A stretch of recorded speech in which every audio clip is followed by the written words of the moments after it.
Thais. Hey, Tylen. How are you doing today? I'm doing great. How are you doing? I'm doing good. Now, I have a quick question for you. Okay. What is a robot? Like R2-D2 from Star Wars? Yeah, but more on like the real definition of a robot, like a real world robot. So, what is the definition of a robot?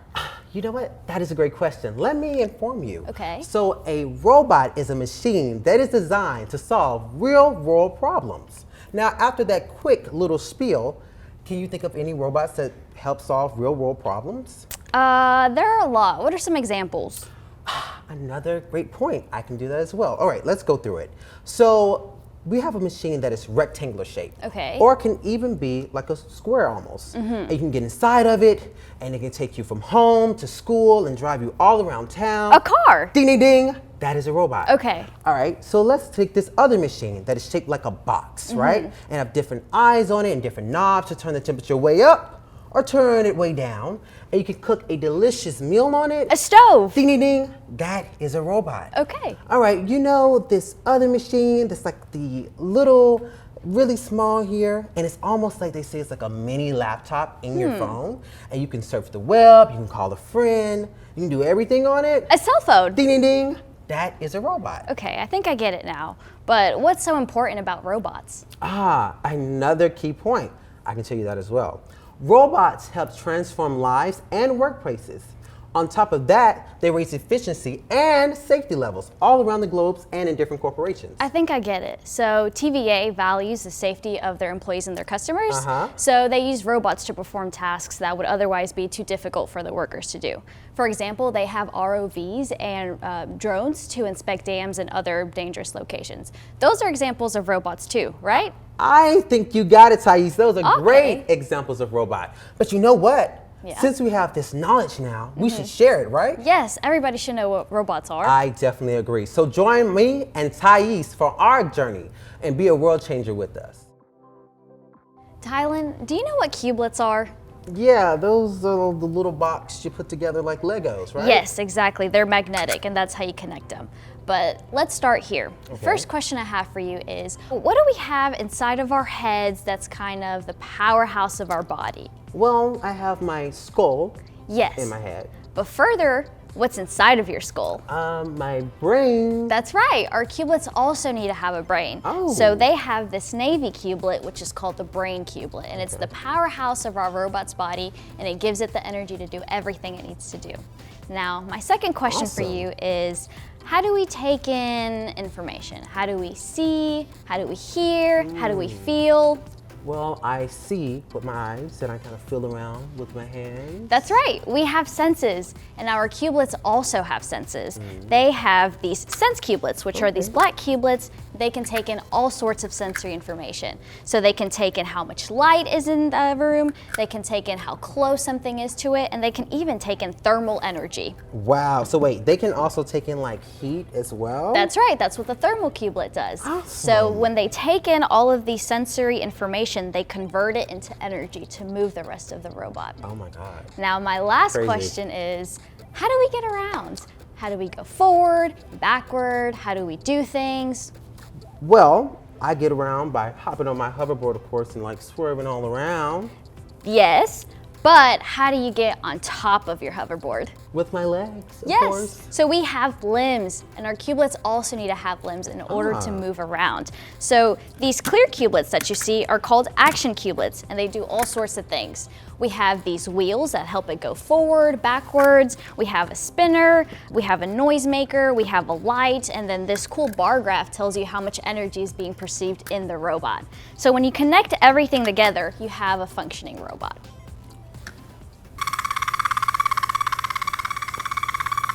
And so they can do all sorts of things once you put all of our sense cubelets, our action cubelets, and our brain together.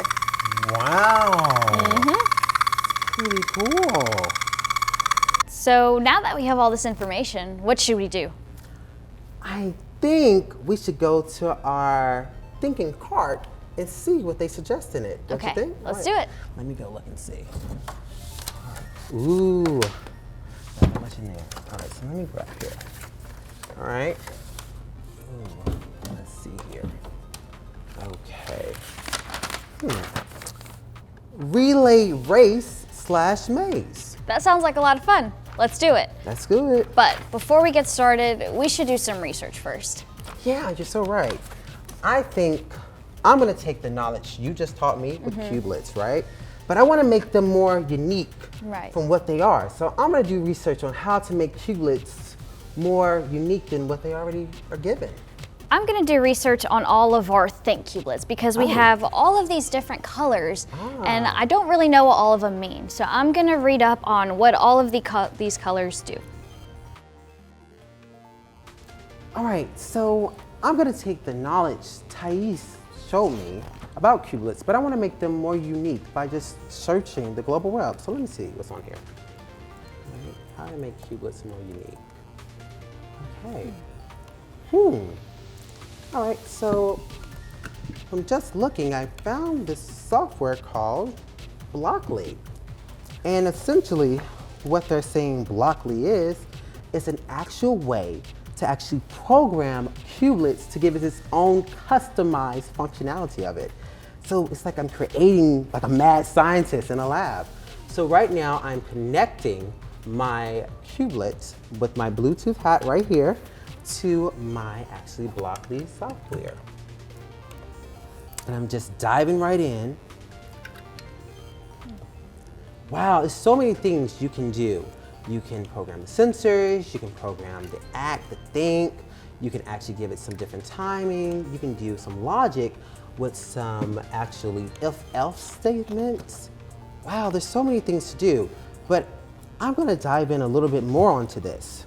So I'm gonna keep doing some more research on this. So I have all of these different colors, but I'm not really sure what they mean. They all mean different things.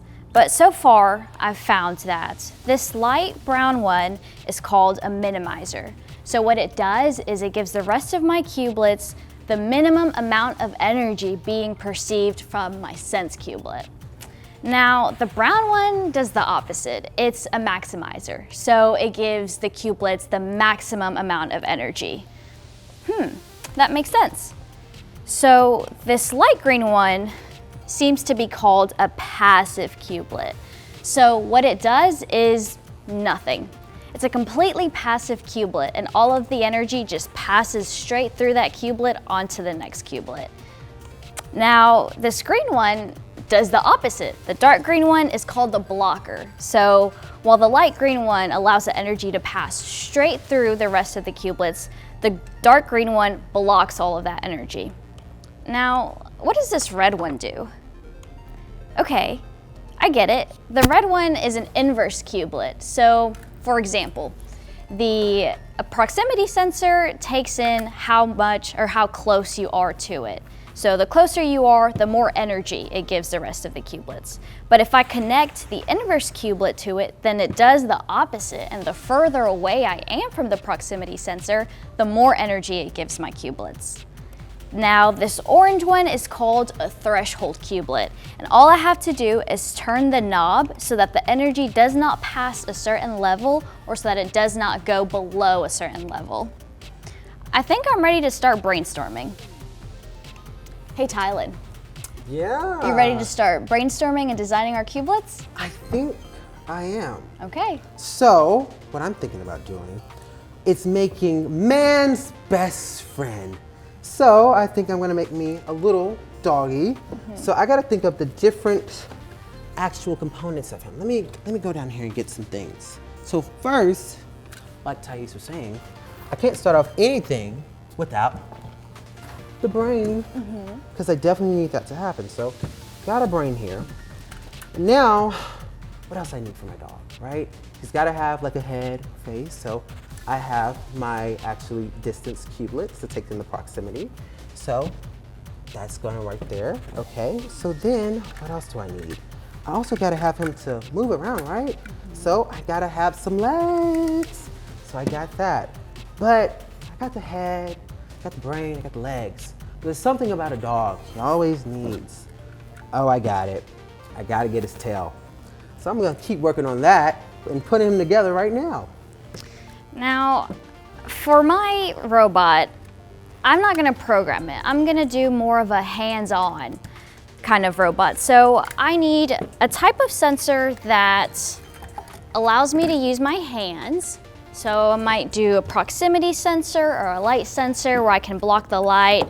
Not really sure yet. I definitely need some wheels because I need my cubelet to move, of course. But I also want to make it look cool. I want to make it spin. I want to make it shine light. So I need to have some sort of sense cubelet that takes in light and also some sort of action cubelet that can produce the light.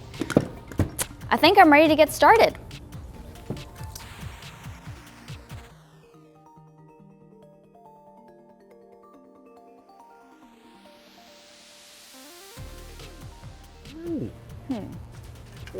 So I need to start out with a battery cubelet because I need to give the rest of my robot a way to move. So that's what I'm going to start out with. You know what? I almost forgot about that, Tai. So thanks for the reminder. This is why she's here. Okay. What kind of sensors are you going to use? I'm thinking for mostly with my robot, I'm going to use a lot of distance sensors. So it can take in the proximity because I want my buddy to follow me wherever I go. So that's my job right now. I'm trying to figure that out. Hey, do you have a actual bar graph? Yeah. Got one right here. Thank you. Thank you for You're that. welcome. Now, I need to find a way to make my robot be able to turn because I'm not programming it. So I need to be able to turn it myself. Let's see, what can I do?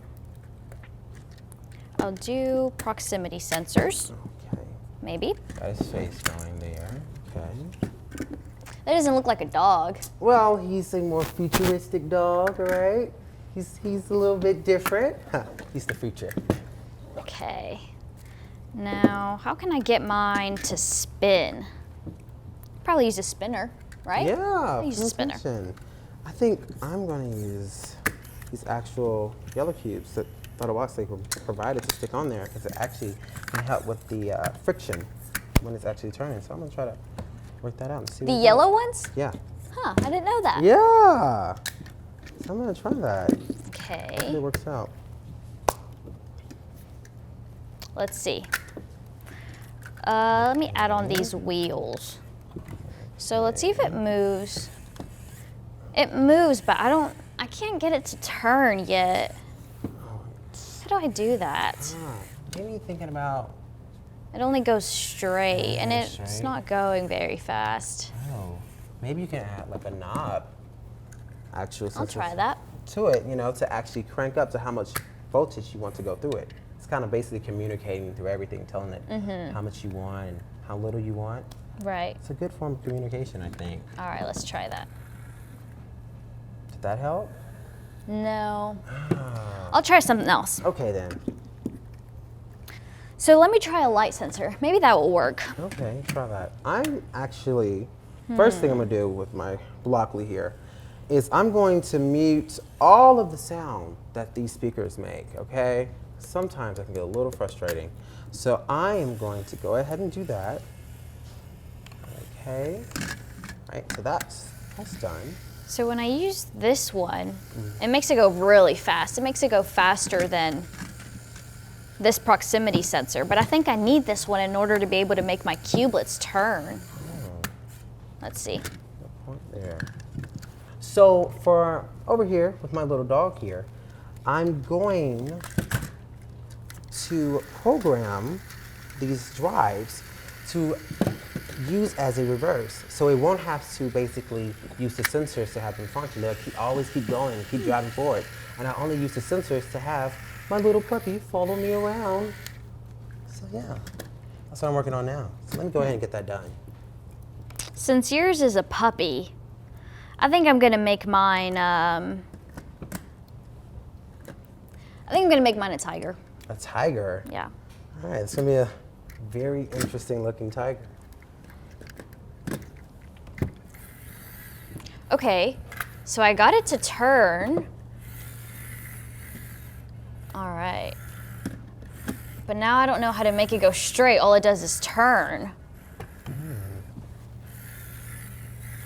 Maybe you can actually alter the rotations of the drive wheels. So Okay. sometimes that will have it to keep turning because of the position you put them in. All right, let me try that. I think this is starting to work. Ah.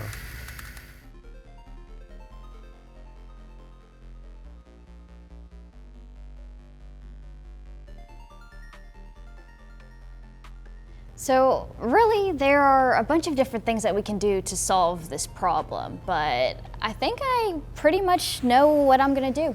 Yeah, if you can have your machine to solve the real world problem that we talked about by definition at the beginning, hey, you've answered your question. That's right. Right there. Well, you ready to race?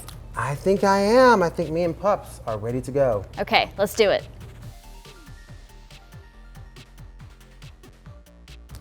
All right, so you're probably wondering what happened to my big dog. I had to make some adjustments because I wanted him to navigate a little bit more better. With all that weight he had on him as a big dog, you know, it wasn't quite well to actually navigate with the actual distance sensor on him. So we made him into a little bitty puppy. Was quite fun. And on top of that, we've actually programmed the front wheel of here, right here, to drive. So it will always keep driving no matter if the distance sensor sees my head or not, takes into proximity. So it will keep going. So let's see how my puppy does. All right, during let's see the it. race. All right, let's get a little ready.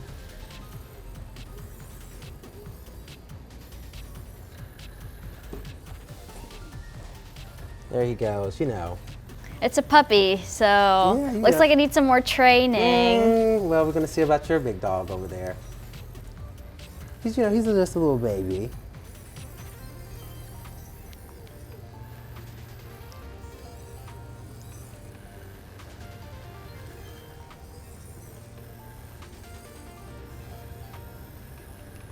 And there he does it. Okay. All right, let's see. I wonder. All right. You ready to see mine? I am ready to see yours. Okay. So I have to use my hands to make it turn, and it Okay. takes some pretty wide turns, so it has to go a little slow in order to be able to do it all. So I need to go ahead and start getting it to turn right here so that it can turn all the way. Foul. Oh, my bad, I just had a cold. My bad. And mine needs some training too, okay? Okay. So now we start making it turn over here. Uh-oh. Might come off a little bit. I'm gonna push it. All right. Let's make it turn some more. Just saying. Let's make it turn some more. All right. Now let's make it go. All right, now let's make it turn again. Let's see. And now when I do both, they go straight. And now I'll make it go fast here. Awesome. There we go. Great job. So I think yours won the race. I think it's really cool that you were able to program it so that you didn't have to use your hands to make it go straight. The only time you ever had to really tell it what to do was when it was turning. So great job on winning the race, Tylen. And you know what? Excellent job to you as well, because you had both of your hands to actually navigate your robot through this course to turn left and right. So that's pretty awesome there. And you know what? This just reminds me of how robotics for the future, how it's just changing and growing every single day. Isn't it incredible?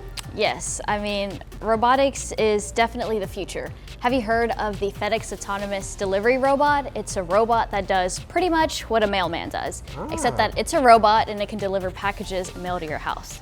So robotics is literally the future. See, that is what I'm talking about. You might wonder, hey, is this for me? Or who is this even for?